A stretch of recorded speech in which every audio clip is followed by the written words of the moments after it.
doubtful that he'd get the opportunity to sail her this week. Not only was his stretched, under-resourced CID department experiencing a mini crime wave, but a new super yacht had moored up at Oyster Keys on Sunday, and that would act like a magnet to every tow-rack criminal for miles around. Horton had left a message for DC Walters to urgently check its security this morning. The last thing he needed was a high-profile robbery on his patch.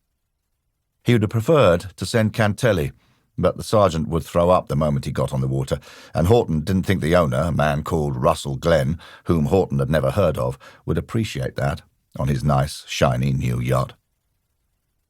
"It's one of the reasons I chose to live here," Stanley called out from the kitchen, bringing Horton back to the matter in hand, which had nothing to do with his job. He was here on a personal matter, hence the early visit before officially being on duty. His heart beat a little faster at the thought that the former PC might have information that could help him trace his mother, Jennifer Horton. She had walked out of their council tower block one chilly November morning in 1978 and never returned, consigning Horton to years of anguish and torment in a succession of children's homes. And on Friday morning he had an appointment with the Social Services Department to view the case file that had been compiled on him while he'd been in care. He knew it would make grim reading and bring back painful memories, which was why he'd never requested access to it before. But events over recent months had forced him to confront the past, and now that he had embarked on this journey, it appeared he was powerless to stop. His gut knotted at the thought that what he might eventually discover could be worse than he anticipated. But time to reflect on that later.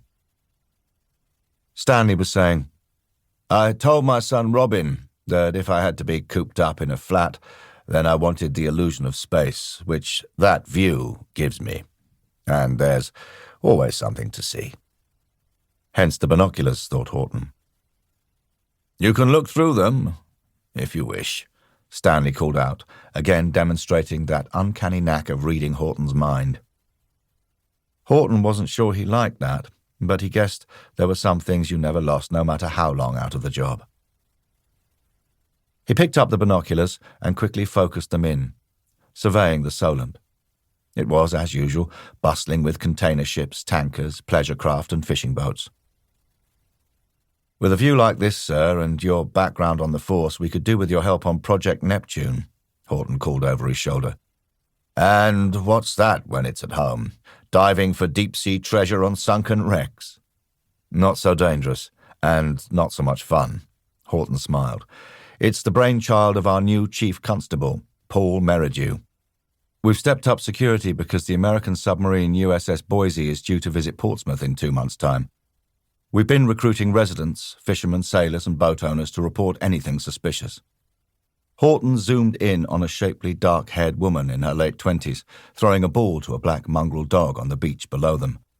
Nice figure. The girl, not the dog. She stopped to talk to a man in his 40s carrying a dog lead.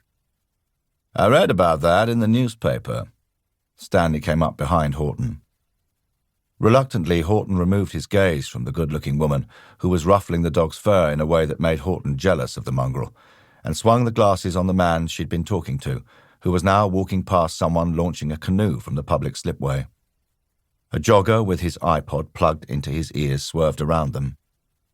Finding nothing of interest in the parked cars on the promenade, 2 saloon cars and a muddy blue van, Horton lowered the binoculars onto the table and took the mug Stanley was holding out for him.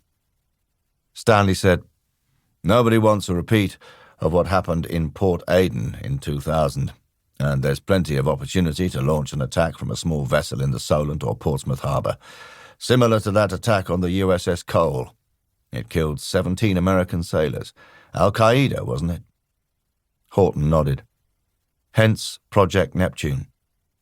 And Horton's boss, DCI Lorraine Bliss, had been appointed to lead the team overseeing it.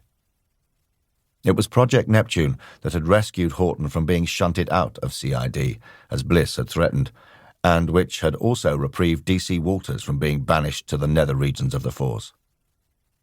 Bliss thought Walters idle and incompetent, and him a maverick cop, because he didn't believe that you could solve cases by sitting behind a desk and shuffling endless bits of paper around as Bliss did. Thankfully, she had...